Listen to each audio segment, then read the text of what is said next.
Right, hi guys, welcome back to Kit Car Direct and MK Sportscars, and it is Cup 200 time. Now, it's been a few weeks actually since we've done a video on this, so quite a bit has moved forward, and we're talking the processes here.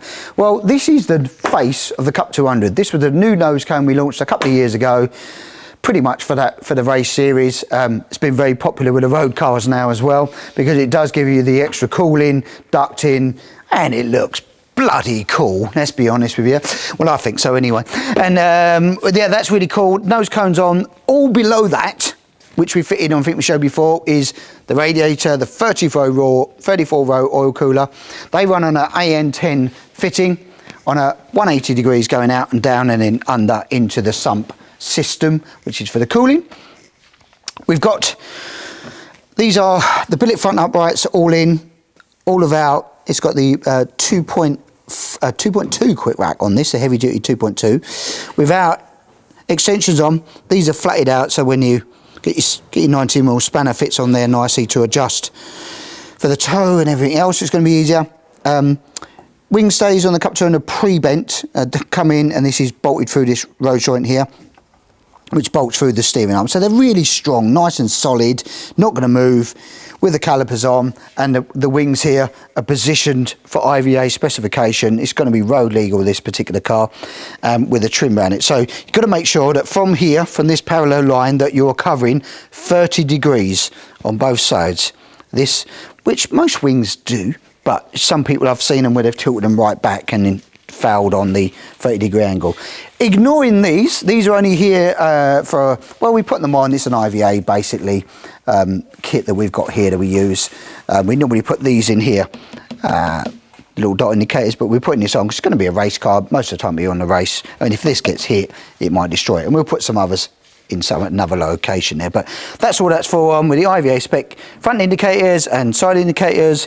It's got slightly thinner wishbones on here. This is one we're experimenting with the design here. Experiment is the wrong word, but we've actually lightened it, made it into an M12 top joint, slightly thinner tube. We still think it's going to be as strong with the wall thickness that we've done as well, just to make it a little bit more delicate. Now in the engine bay we have the Gen 2 booster built by RLM. This car is going to be campaigned, get the words out, Sean, campaigned by Richard Webb as our work car. So he rebuilt the engine for us, done a sterling job. He'll kick out the normal 206 horsepower, but it's got the angled adapters on here, the billet angled adapters, that now allow us to get the Gen 2 throttle bodies under the bonnet. Now what we have to do is make this bracket. We've had to make this bracket, get rid of the existing one, which I'll show you is over here. I'll bring that over. And this was causing a problem for clearances. So this is what you get on the standard bike setup. As you can see here, the height, this would just about clear the bonnet, but obviously you've got to have a cable go through it. So by the time you had the cable, so we made the new bracket here, which will come assembled, and we'll do that. And what we've done, made this bolt, it actually lines up perfectly for the throttle stop. Perfect. So yeah, if I press this, there's the throttle stop, aligned with the bolt as well. Injectors, so the fuel, these have sort of been upside down now, so the injectors are facing downwards. What we've got here going on now, we're making the new loom, and this is for a stock booster. Under here, you can see a stock booster management, Gen 2. We're making the new loom for this, a plug-in affair, which will be really nice. And then all of that's gone on then is all the gear linkages has gone in here. It's our pivot system on a bearing, going down to the gear lever, and down in here you've got the prop shaft catcher, mated onto our prop shaft that's here, and then onto our sprocket adapter of our clutch slave. And then this little switch here, you're wondering what that's for. We put that in as a bit of a safety measure really for reverse. So you've got to have the clutch engaged to go into reverse. So it's like acting as your neutral really. So that's all in. All the engine's done with a billet sump and everything else, and you've got your dipstick in here to check your oil level, all of that's in there. And looking rather spiffing. Steering column's all in. This is all the IVA spec and race spec for safety. Steering column. And if you look under here, the wiring, batteries under here, we've got the ECU and a new freewheel gone in, all the fuse box. And then another little feature that we've got on this one, which is... It must be. We found it. We found the switch which does it. Oh, let's get all this interior panels. It's all been fitted up nicely. We have fitted a little electronic handbrake in here, keeping the original cable. So this is our universal cable. This can be used on a Mazda or a CL1. You've got the actuator here.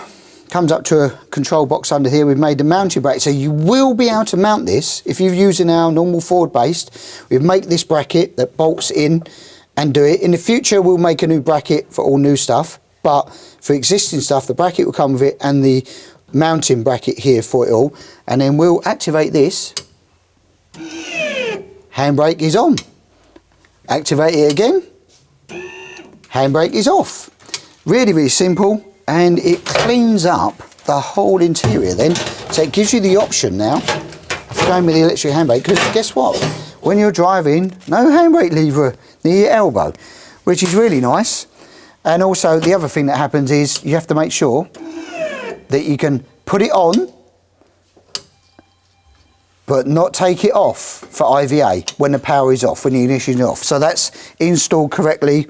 The correct system doing it for an IVA spec, because it's got to be road legal when we're doing these things. Makes life a lot easier, but really cleans it up, nice and neat and tidy. But I will take it off again. There we go. There, it's off. Yeah, it cleans it up, the whole front end, and it's just nice. Gives you loads of room and space in here. Cleans it right up. So all of this interior panel stuff's done. All of the, in fact, this is probably working. Yeah, look, there you go. Got indicators all on the freewheel working. High beam. There we go. Look, flash. All that's working. Horn. Yep, all of that working. All on the freewheel. So that's really done. But you've probably seen body panels have all gone on now. But I dry fitted all of these anyway. So now we've got a scuttle in. All the side panels are bonded on. But we haven't bonded them. We've fixed them with rivets because it's a race car. It might get the odd knock here and there, or a little scrape with a tyre.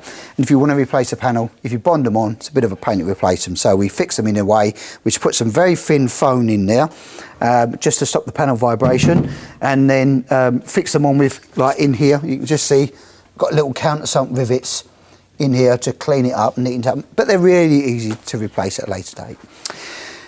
Rear wings have gone on.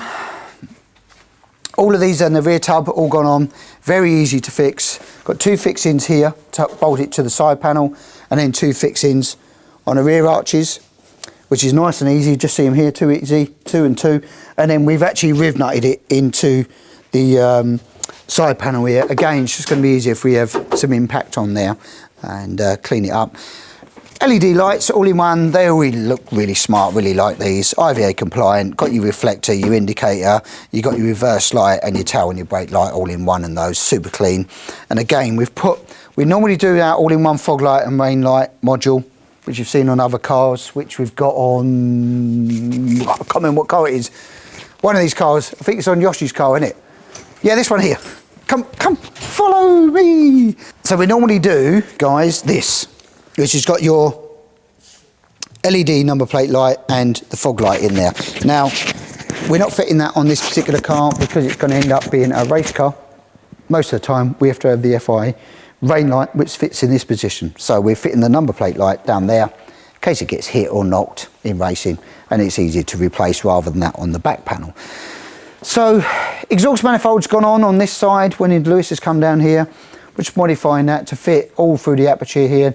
Nice clean hole, small amount of trim just to make it IVA spec again because of the sharp edge. Then the silencer. Nice little side till protectors on here, all powder coated black.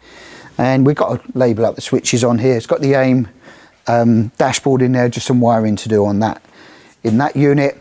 Fuel tank in, and you're probably thinking, well, you can't have that for IVA. You're correct. You can't have a screw cap there. It's got to be a locking fuel cap. So we'll make the bracketry and everything else and the fuel cap go in there. But everything else is buttoned up.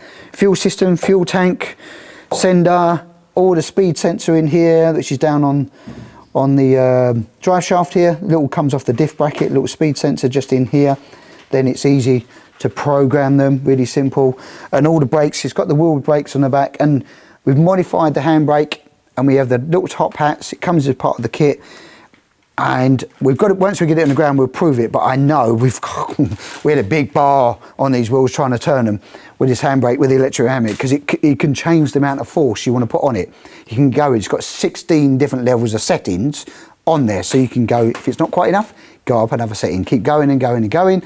Or if you go too far, you can always come back. So it's got quite a bit of adjustment on it, which I quite like actually, especially if maybe your brake pad's wear and you want a little bit more leverage, you can change it as you go along. So and it's very easy. It's just a little button you press under the little module under there. So it's really, really simple. So yeah, Cup 200 really stonkingly coming along quite nicely actually. And black and white, really simple. Don't know what we're going to do graphics wise. We'll probably throw something different, won't we, Lewis, at it? Is Jane? Yes, of course we will, Sean. We don't do plain Jane. We don't do plain Jane here at all.